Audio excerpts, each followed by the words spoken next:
Tahukah Anda bahwa sejak bubarnya negara Uni Soviet di tahun 1991, dunia mulai memasuki sebuah pertarungan politik global yang baru?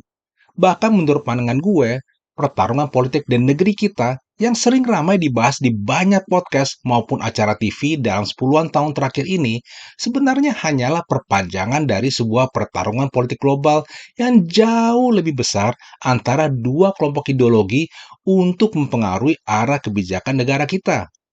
Dan tahukah Anda siapa dua kelompok besar yang sedang bertarung ini? Pertarungan politik global di abad 21 adalah pertarungan antara kubu globalis melawan kubu nasionalis. Pertarungan politik antara kubu pro-demokrasi melawan kubu otoriter yang bercorak militeristik yang berlaku di abad 20 sudah bergeser di abad 21 menjadi pertarungan politik antara kubu nasionalis melawan kubu globalis. Tidak banyak orang Indonesia yang tahu dan sadar akan fakta kebenaran ini, karena sebagian besar masyarakat kita masih sangat naif. Mereka masih merespon perseteruan politik yang terjadi di negara kita dalam 10 tahun terakhir ini hanya berdasarkan dari apa yang nampak di permukaan saja, dari apa yang mereka lihat dan dengar di media massa, bukan dari hasil riset tersendiri. Bahkan menurut gue, banyak peristiwa politik nasional yang viral lebih dari 10 tahun terakhir ini, seperti yang gue tayangkan di sini ya, menurut hasil analisa gue, ada kaitannya dengan pertarungan kepentingan antara kubu globalis melawan kubu nasionalis dalam mempengaruhi arah kebijakan negara kita maupun aktor-aktor politik yang memutuskan kemana arah kebijakan negara kita. Menurut Yoram Hasoni, seorang filsuf dari Amerika Israel dalam bukunya The Virtue of Nationalism, istilah kaum globalis maupun kaum nasionalis merujuk pada dua cara pandang besar tentang bagaimana dunia seharusnya diatur, baik itu politik, ekonomi, perdagangan, sosial, budaya, maupun hubungan antar negara. Jadi di video ini, pertama-tama, gue akan paparkan siapa yang dimaksud dengan kaum globalis. Gue akan bongkar apa agenda-agenda mereka dan target yang ingin mereka capai, supaya Anda bisa mudah mengidentifikasi kelompok ini. Setelah itu, di bagian kedua, gue akan paparkan siapa yang dimaksud dengan kaum nasionalis. Gue akan paparkan prinsip-prinsip yang mereka yakini. Kemudian di bagian ketiga, gue akan berikan kesimpulan gue dan manfaat yang Anda terima dengan bisa memetakan kedua kubu yang sedang bertarung ini. Oke teman-teman, kita mulai ya. Jadi, siapakah sebenarnya yang dimaksud dengan kaum globalis? Menurut Yoram Hasoni, kaum globalis adalah para elit politik, kaum intelektual progresif, dan oligarki global yang berpandangan bahwa dunia sebaiknya diatur oleh sebuah tatanan hukum dan nilai-nilai global yang tunggal, seragam, dan berlaku secara universal. Menurut Hasoni, kaum globalis berusaha mengganti tatanan dunia yang berlandaskan negara bangsa atau nasionalisme dengan tatanan liberal internasional yang bercorak imperialistik. Inilah model tatanan global yang diinginkan oleh kaum globalis. Dalam bukunya The Virtue of Nationalism, Hasoni menyebut ada 4 pilar utama yang menjadi fondasi dari tatanan liberal internasional. Pilar pertama adalah pembentukan sebuah pemerintahan global atau global governance. Menurut Hasoni, kaum globalis percaya bahwa perdamaian dan kemakmuran hanya dapat dicapai jika kekuasaan nasional dilebur ke dalam badan-badan supranasional yang mengatur seluruh dunia. Contohnya seperti PBB dan Uni Eropa. Oleh karena keyakinannya ini, kaum globalis berupaya menggantikan negara-negara berdaulat dengan sebuah pemerintahan global yang akan mendorong penerapan tatanan liberal internasional ke seluruh pelosok dunia. Proses perancangan dan perencanaan ini sebenarnya sudah lama mereka persiapkan melalui organisasi-organisasi think tank atau forum internasional yang mereka dirikan. Contohnya seperti the Council on Foreign Relations, the Bilderberg Group, the Club of Rome, dan World Economic Forum yang disingkat WEF. Dari sejak bubarnya negara Uni Soviet di tahun 1991, kaum globalis secara terselubung dan perlahan berupaya mengambil alih wewenang dan pengambilan keputusan dari tangan negara-negara merdeka yang berdaulat untuk pindah ke badan-badan supranasional seperti Uni Eropa, PBB, IMF, World Trade Organization yang disingkat WTO, dan Bank for International Settlement yang disingkat BIS. Anda mau tahu apa saja proyek-proyek terselubung yang telah dilakukan oleh para elit global untuk memindahkan wewenang dan pengambilan keputusan dari tangan negara-negara merdeka yang berdaulat ke badan-badan supranasional ini. Mari kita bahas satu persatu. Pertama-tama, mereka membentuk sebuah lembaga supranasional yang dinamakan Uni Eropa di tahun 1992. Menurut gue, tujuan para elit global membentuk Uni Eropa ini adalah untuk dijadikan model percontohan menuju pembentukan satu pemerintahan dunia yang ingin mereka ciptakan di masa depan. Setelah Uni Eropa berhasil dibentuk, para elit global kemudian meluncurkan gerakan independensi bank sentral secara global mulai tahun 90-an hingga sekarang, termasuk di Indonesia pada tahun 98 melalui tangan IMF. Padahal, bank-bank sentral yang katanya independen ini sebenarnya tidak murni independen. Posisi bank-bank sentral ini sekarang berada di bawah koordinasi Bank for International Settlement yang disingkat BIS. Inilah lembaga keuangan global yang dikenal sebagai bank sentralnya bank sentral. Untuk topik ini, Anda bisa tonton penjelasan gue lebih lengkap di video ini. Setelah itu, para elit global kemudian menginisiasi pembentukan World Trade Organization yang disingkat WTO di tahun 1995. WTO dibentuk untuk memastikan kebijakan perdagangan setiap negara di dunia mengikuti aturan sistem pasar bebas global neoliberal yang diusung oleh para elit global. Kemudian di tahun 1998, para elit global yang menguasai Uni Eropa membentuk Bank Sentral Eropa yang disingkat ECB. Dengan munculnya Bank Sentral Eropa, maka negara-negara Eropa yang tergabung dalam Uni Eropa resmi melepaskan kedaulatan moneternya di bawah kendali Bank Sentral Eropa. Dan masih banyak lagi agenda-agenda yang sudah mereka implementasikan dan yang sedang mereka rancang. Inilah mengapa para elit global sangat mendukung penguatan badan-badan supranasional. Karena penguatan badan-badan supranasional ini adalah bagian sentral dari skenario menuju pembentukan sebuah pemerintahan global yang memiliki wewenang dan kendali dalam mengatur negara-negara di dunia. Kaum globalis memiliki keyakinan bahwa lembaga-lembaga supranasional ini lebih bisa dipercaya, lebih unggul, dan lebih berhak untuk mengatur urusan dunia dibandingkan negara bangsa. Jadi, ini pilar yang pertama. Lalu pilar yang kedua dari tatanan liberal internasional adalah penghapusan kedaulatan negara. Pasca Perang Dunia Kedua, batas wilayah sebuah negara yang merdeka telah diakui oleh hukum internasional sebagai simbol dari dua bentuk kedaulatan yang dimiliki oleh sebuah negara bangsa. Yang pertama adalah simbol kedaulatan negara dalam mengelola kekayaan bumi, alat produksi, serta populasi yang berada di dalam batas wilayahnya untuk kepentingan nasional. Ini adalah simbol kedaulatan ekonomi. Dan yang kedua adalah simbol kedaulatan negara dalam menentukan hukum dan kebijakannya sendiri sesuai dengan nilai-nilai tradisi dan budayanya untuk kepentingan nasional. Ini adalah simbol kedaulatan politik. Dan kedua hal ini tidak boleh diintervensi oleh negara asing maupun lembaga internasional manapun. Namun bagi kaum globalis, pandangan nasionalistik seperti ini dianggap sudah usang karena sering memicu konflik antar negara.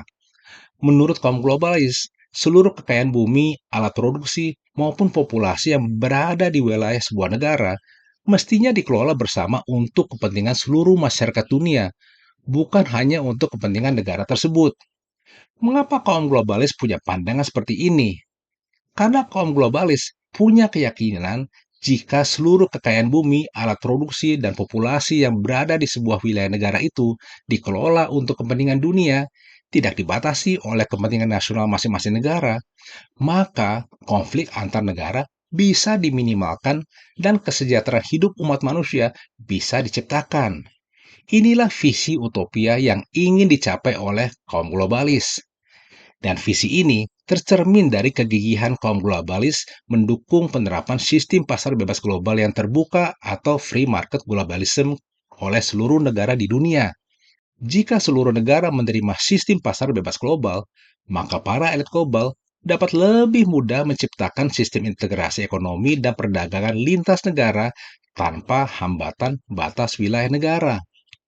Inilah mengapa kaum globalis merasa penting untuk mengurangi pengaruh kedaulatan nasional maupun sekat-sekat batas wilayah sebuah negara.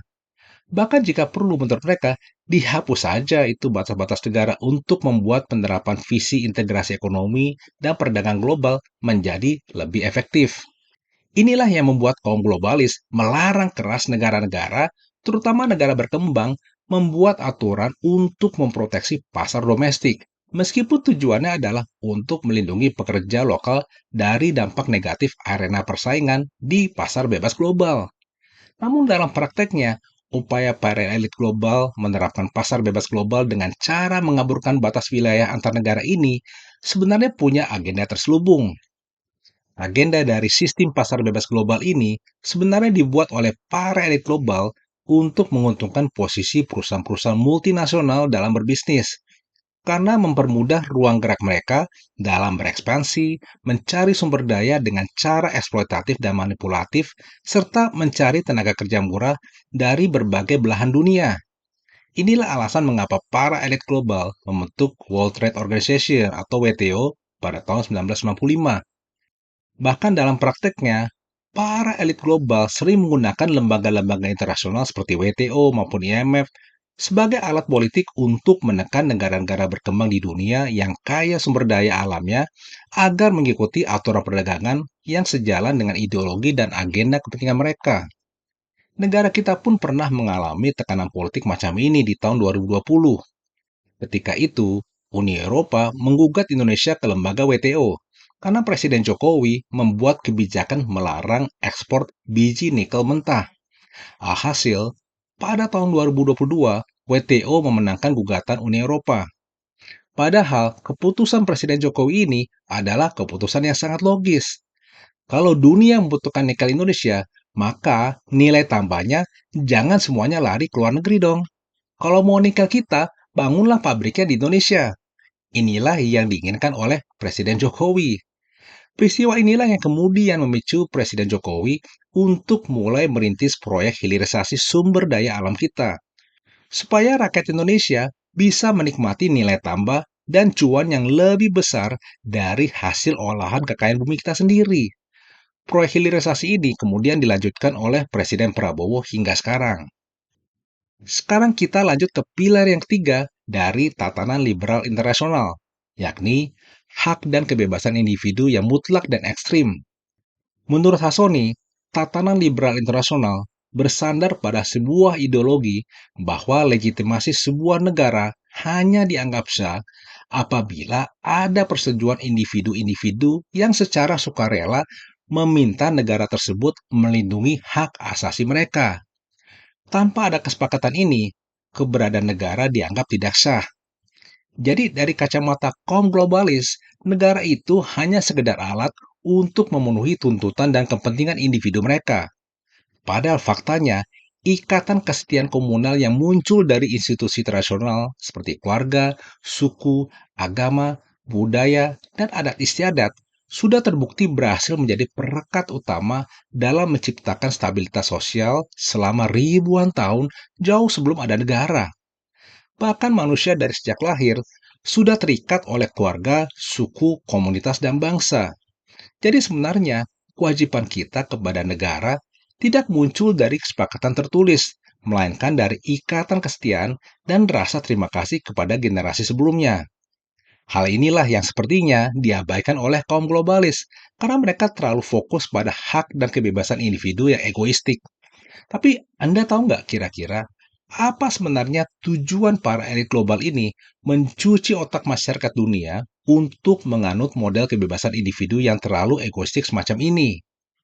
Alan Paul Robles dalam bukunya The Globalist Plan to Collapse Everything memaparkan analisanya bahwa para elit global ini memang sengaja ingin menghancurkan tatanan sosial yang bersumber dari nilai-nilai tradisional, semangat kebangsaan, dan patriotisme karena mereka ingin menggantikannya dengan sebuah tatanan sosial dan model masyarakat baru yang ingin mereka ciptakan. Tatanan sosial dan model masyarakat baru inilah yang menjadi pilar keempat dari tatanan liberal internasional, yakni universalisme moral dan hukum global. Kaum globalis adalah orang-orang yang percaya pada satu standar moral, hak asasi, dan aturan hukum yang bisa diberlakukan secara seragam untuk seluruh umat manusia di dunia. Mereka menolak kebebasan negara untuk menerapkan tradisi, hukum, dan kebijakan nasional sendiri jika itu tidak sejalan dengan standar internasional. Strategi yang digunakan oleh para elit global untuk menciptakan standar moral dan aturan hukum yang bersifat universal ini adalah dengan cara mengaburkan dan mengikis dulu nilai-nilai budaya, tradisi lokal, agama lokal, serta identitas nasional supaya nanti mudah dilebur menjadi satu nilai dan satu identitas tunggal yang berlaku universal. Jika tujuan ini tercapai, maka para elit global akan lebih mudah membentuk masyarakat global yang lebih homogen. Bagaimana cara mereka menciptakan masyarakat global yang lebih homogen? Gue menduga ada 3 langkah terselubung yang digunakan elit global sebagai strategi untuk mencapai tujuan ini. Langkah pertama adalah dengan menciptakan dulu model masyarakat multikultural yang longgar di tiap negara. Alan Paul Roberts juga menyatakan hal ini dalam bukunya The Globalist Plan to Collapse Everything. Skenario ini dimulai dengan mendorong kebijakan politik pro-imigran yang longgar di seluruh negara, di mana imigran ilegal dibiarkan masuk dan bebas tinggal di sebuah negara tanpa harus menghormati aturan dan budaya lokal yang berlaku di negara tersebut. Gue menduga strategi ini sengaja dibuat untuk menciptakan polarisasi dan konflik sosial, di mana kelompok nasionalis dan kaum pribumi menjadi merasa terancam oleh keberadaan masyarakat imigran dan kaum globalis yang menolak berbaur dan beradaptasi dengan aturan hukum dan budaya setempat. Fenomena ini banyak terjadi di Eropa Barat dan di Amerika Serikat sejak tahun 2000-an, termasuk juga di Indonesia sejak era reformasi, dengan meningkatnya fenomena gerakan Islam radikal yang anti-NKRI. Kondisi polarisasi ini sengaja diciptakan oleh para elit global untuk melemahkan semangat patriotisme, nasionalisme, serta mengikis warisan tradisi, nilai-nilai budaya, dan agama lokal yang membentuk identitas nasional sebuah negara. Nah, setelah kondisi ini berhasil diciptakan, maka para elit global bisa lanjut ke langkah yang kedua, yakni menggunakan tangan-tangan elit dan oligarki lokal yang pro-globalis di negara tersebut sebagai agen untuk melemahkan kedaulatan negara dari dalam, termasuk mendelegitimasi pemerintah yang tidak mau patuh pada agenda elit global. Mereka menggunakan narasi demokrasi liberal, hak asasi manusia, dan pasar bebas sebagai alat dan kedok untuk melemahkan kedaulatan negara dari dalam. Inilah kondisi yang sedang dialami oleh pemerintahan Prabowo sekarang ini. Jika kondisi ini berhasil diciptakan, maka para elit global yang menguasai badan-badan supranasional seperti PBB, Uni Eropa, WTO, dan IMF bisa lanjut ke langkah terakhir untuk menciptakan model masyarakat dunia yang homogen. Langkah terakhirnya adalah badan-badan supranasional yang dikuasai oleh para elit global mulai perlahan mengambil alih peran negara dalam membentuk dan mengatur tatanan hidup masyarakat dunia sesuai dengan nilai-nilai ideologi liberal yang mereka yakini.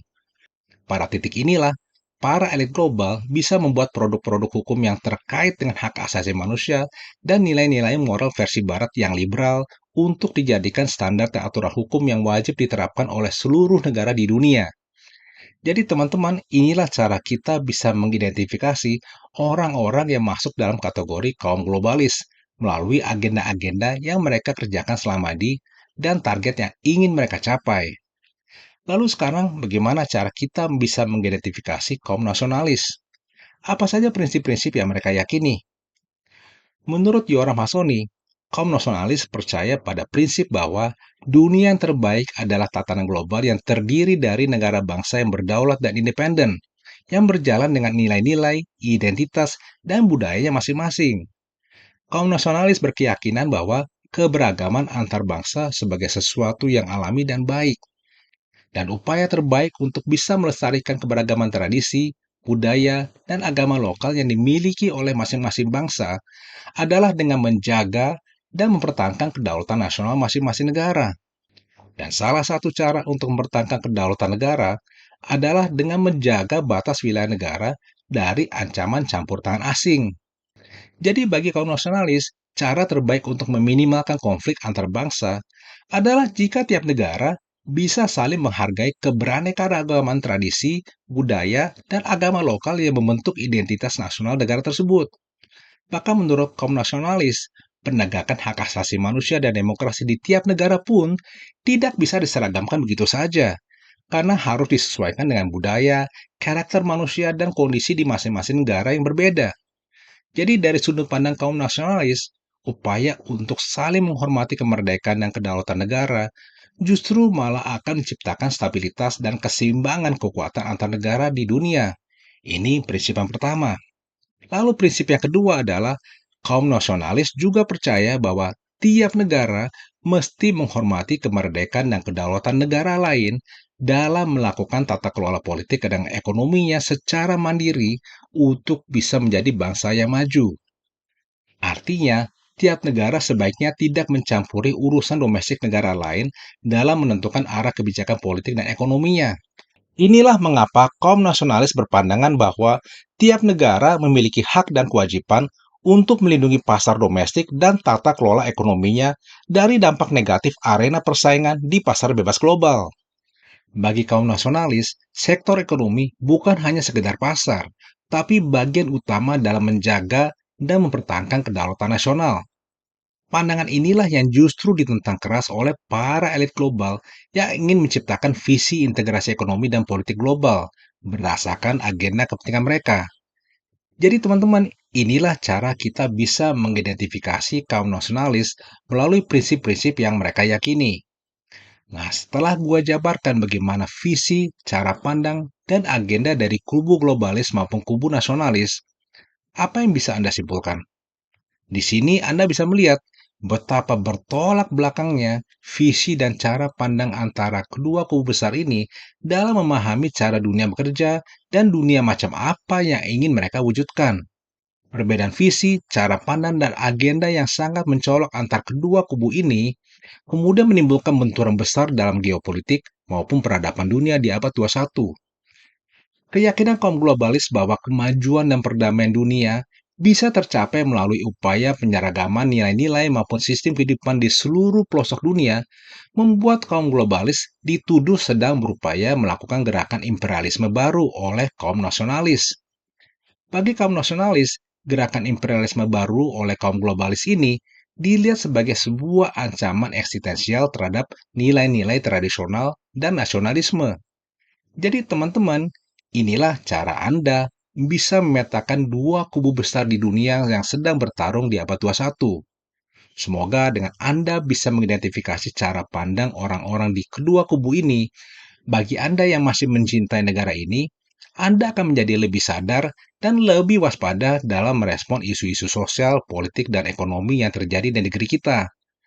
Karena dampak dari pertarungan antara dua kubu besar ini turut mempengaruhi dinamika pertarungan politik di Indonesia, baik langsung maupun tidak langsung.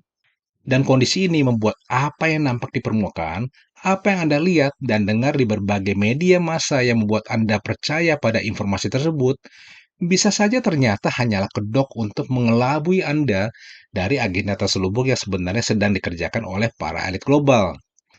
Jadi saran gue, Anda lakukan riset tersendiri juga dan tingkatkan literasi politik Anda. Jangan cepat termakan oleh berita-berita di media maupun dari para influencer dan pengamat. Oke teman-teman, itu saja dari gue. Kalau video gue ini bermanfaat, tolong bantu di-subscribe dan share video gue ini ya. Mari kita bangkit bersama, hidup merdeka, dimulai dari mindset yang merdeka.